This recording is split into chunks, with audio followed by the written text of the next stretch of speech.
Today we're talking about employee share schemes or employee share option plans. What are they? So for many employees today, they may have a equity entitlement attached to their ongoing salary, and that may come in many different forms. So they may have access to shares in a company that vest over time, or they may be entitled to access an employee share option plan. Why would anyone want to participate in such a plan? Yeah, so I think particularly for younger people and high income earners, if they're working in a high performing business, having access to equity within that company is attractive both for the employee as well as the employer. There's a strong alignment of interest there. And over time, if the business performs really well, it can be a very effective and attractive way to accumulate wealth on someone's balance sheet. So locally here in Australia, income is taxed relatively high, whereas your capital gains or CGT is taxed at a lower rate. So there is some tax attractiveness in being able to grow capital value of the balance sheet in addition to earning an annual income. All right, so let's say I've joined a share option plan. I've accumulated quite a substantial ownership inside a business, and this business is going fantastically well. What are the concerns or issues with having such a large holding in the business I work for?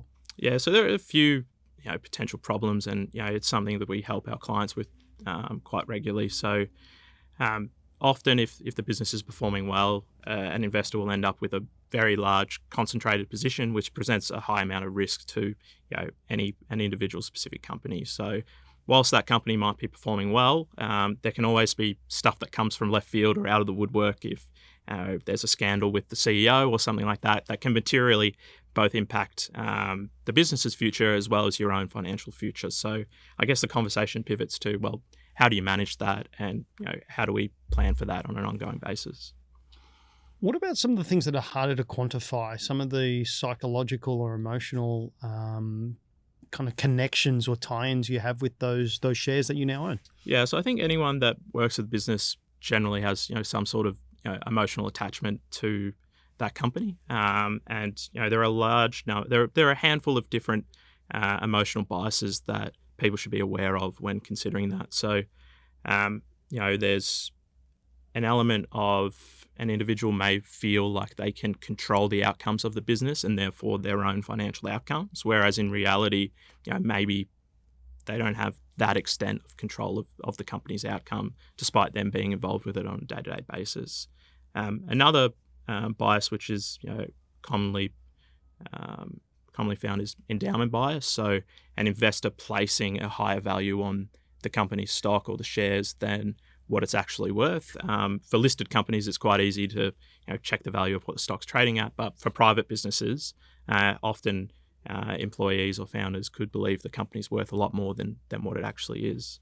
And then lastly, employees can be sort of anchored to a particular share price. So if a company was trading at, say, $20 12, 18 months ago, they could be anchored to that $20 as being the real value for the business, despite it trading at $10 today, and not wanting to make any decisions on their financial future or their own personal situation until they see the price recover to that $20 mark. So those biases and those emotional and psychological connections to those shares, the uniqueness of every share scheme in of itself, and the person's individual financial circumstances as well as the business's circumstances make this quite a complex area, and likely something that people would need advice in. Yes, that's correct. Often these scenarios can be quite complex, and they're highly specific to an individual. It spans many facets of finance, so investing your balance sheet as well as what does your tax look like. So there are important conversations to have around accessing and managing employee share option plans and share schemes over time.